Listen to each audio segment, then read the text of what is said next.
નમસ્કાર. ચાલો આજે આપણે એક એવી અદ્ભુત ગાથાને સમજીએ જે પથ્થર અને અતૂટ શ્રદ્ધાથી ઘડાઈ છે. આ છે સોમનાથ મંદિરની કહાણી. જુઓ, આ ફક્ત કોઈ મંદિરની વાત નથી. આ તો સદીઓના તોફાનો સામે ટકી રહેલા એક જબરદસ્ત જુસ્સા અને શ્રદ્ધાની જીવતી જાગતી ગાથા છે. એક સવાલ છે, કોઈ પવિત્ર સ્થાનને કેટલી વાર તોડી શકાય, ફક્ત એટલા માટે કે એ ફરીથી બેઠું થઈ જાય? આ સવાલ ખરેખર સોમનાથના ઇતિહાસના કેન્દ્રમાં છે. જરા વિચારો તો, એક એવી જગ્યા જેને વારંવાર ધ્વસ્ત કરવામાં આવી, પણ છતાંય એ દરેક વખતે રાખમાંથી જાણે ફરી જીવંત થઈ અને પહેલાં કરતાં પણ વધુ ભવ્યતાથી ઊભી થઈ. આ કહાણી છે વિનાશ અને પુનર્જન્મની એક અનોખી યાત્રાની. તો ચાલો આખી ગાથાના મૂળ સુધી પહોંચીએ.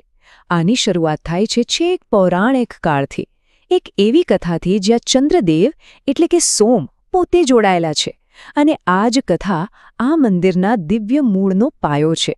તો આ સોમનાથ નામ આવ્યું ક્યાંથી? એનો સીધો સાદો અર્થ છે સોમના નાથ એટલે કે ચંદ્રના સ્વામી. હવે આ નામ પાછળ એક બહુ જ સરસ પૌરાણિક કથા છે. વાત એમ છે કે ચંદ્રદેવને દક્ષ પ્રજાપતિનો શ્રાપ હતો, જેના કારણે એ ધીરે ધીરે પોતાનું તેજ ગુમાવી રહ્યા હતા. ત્યારે એમણે આ જ પવિત્ર જગ્યા પર આવીને ભગવાન શિવની કઠોર તપસ્યા કરી, અને શિવજીએ પ્રસન્ન થઈને એમને શ્રાપમાંથી મુક્ત કર્યા. બસ ત્યારથી જ શિવજી અહીં સોમનાથ તરીકે પૂજાયા. હવે એક બહુ જ રસપ્રદ વાત સાંભળો.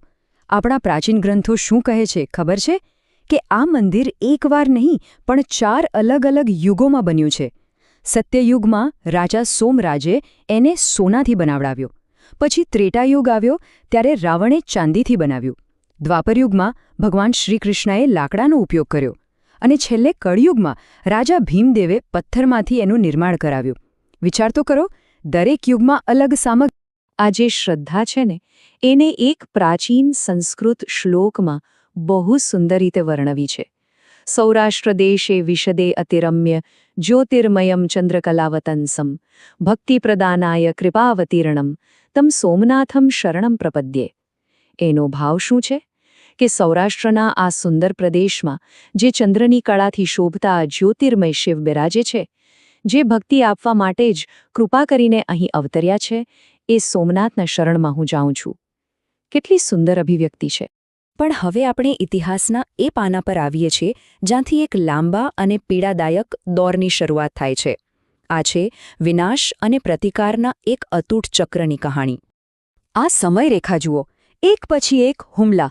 1026માં મહમૂદ ગઝનવી, પછી 1299માં અલાઉદ્દીન ખિલજીની સેના, 1396માં ઝફર ખાન, અને 1706માં તો મુગલ બાદશાહ ઔરંગઝેબે એને તોડી પાડવાનો હુકમ કર્યો. દરેક હુમલો એક ભયાનક ઘા જેવો હતો. પણ આ મંદિરની કહાણીનો અંત નહોતો. ઇતિહાસમાં જે સૌથી પહેલો અને કદાચ સૌથી ભયાનક હુમલો નોંધાયો એ હતો મહેમૂદ ગઝનવીનો. આ ફક્ત લૂંટફાટ નહોતી, આ તો સીધો શ્રદ્ધાના કેન્દ્ર પર એક પ્રતીક પરનો હુમલો હતો. અને અહીંથી જ એ વિનાશ અને પુનઃનિર્માણના લાંબા ચક્રની શરૂઆત થઈ.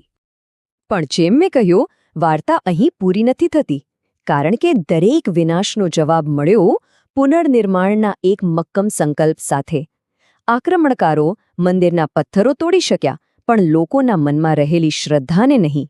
અને સાચું કહું તો આ જ સોમનાથની ગાથાનો આત્મા છે.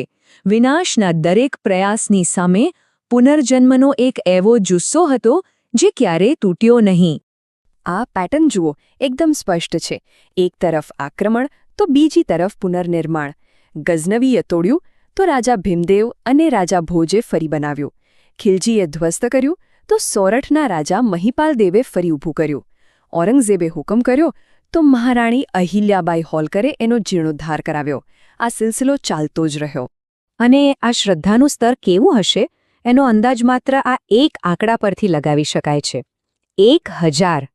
ગઝનવીના આક્રમણ પછી જ્યારે મંદિર ફરી બન્યું ત્યારે રાજા ભીમદેવ અને રાજા ભોજે મળીને મંદિરને દેખરેખ અને જાળવણી માટે પૂરા 1000 ગામો દાનમાં આપી દીધા હતા. જરા વિચારો.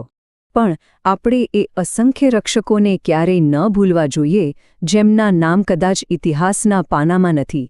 વાઘેલા, ચુડાસમા, જાડેજા કુળના શૂરવીરો, લાઠીના હમીરજી ગોહિલ, વેગડા ભીલ અને બીજા આદિવાસી સમુદાયો અને હજારો સામાન્ય ભક્તો અને સંતો જેમણે મંદિરની રક્ષા માટે પોતાના જીવ આપી દીધા. સદીઓ સુધી ચાલેલું આ ચક્ર આખરે 20મી સદીમાં એક નવા મુકામ પર પહોંચે છે. અને આ વખતે થાય છે મંદિરનું અંતિમ અને સૌથી ભવ્ય પુનરુત્થાન, જાણે એક આખા રાષ્ટ્રની પ્રતિજ્ઞા પૂરી થઈ. જેવી ભારતને આઝાદી મળી, સોમનાથનું પુનર્નિર્માણ એક રાષ્ટ્રીય મિશન બની ગયું. આખી વાતની શરૂઆત થઈ 1947માં સરદાર વલ્લભભાઈ પટેલની પ્રતિજ્ઞાથી. પછી 1949માં નવાનગરના જામ દિગ્વિજયસિંહજીના નેતૃત્વમાં એક ટ્રસ્ટ બન્યું અને 1951માં ભારતના પહેલા રાષ્ટ્રપતિ ડૉક્ટર રાજેન્દ્ર પ્રસાદના હાથે નવા મંદિરની પ્રાણ પ્રતિષ્ઠા થઈ. આ માત્ર એક મંદિર નહોતું બની રહ્યું, આ તો ભારતના સાંસ્કૃતિક પુનરુત્થાનનું પ્રતીક બની રહ્યું હતું.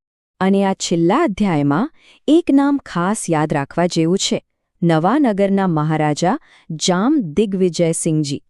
એમણે ફક્ત ટ્રસ્ટનું નેતૃત્વ જ નહોતું કર્યું, પણ તેઓ આ ભગીરથ કાર્ય માટે સૌથી મોટા દાતા પણ હતા.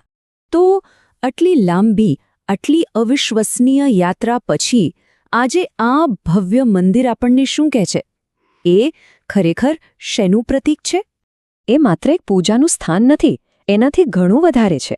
એ તો જીવતું જાગતું પ્રમાણ છે, શ્રદ્ધાની શક્તિનું, અતૂટ મનોબળનું અને આપણી સાંસ્કૃતિક યાદગીરીનું. એ વાતનું પ્રતીક છે કે ગમે તેવી વિનાશક તાકાત હોય, એ શ્રદ્ધાને ક્યારેય હરાવી નથી શકતી. અને આ જ વાત આપણને એક અંતિમ વિચાર તરફ દોરી જાય છે, એક એવી કહાણી જ્યાં વિનાશ ક્યારેય આખરી શબ્દ નથી હોતો. એમાંથી આપણે શું શીખી શકીએ? આ એક એવો સવાલ છે જે વારસા અને અડહગતાના સાચા અર્થ પર વિચારવા મજબૂર કરે છે. કારણ કે જ્યારે શ્રદ્ધા પહાડ જેવી અચળ હોય, ત્યારે શું ખરેખર કોઈ વિનાશ કાયમી હોઈ શકે?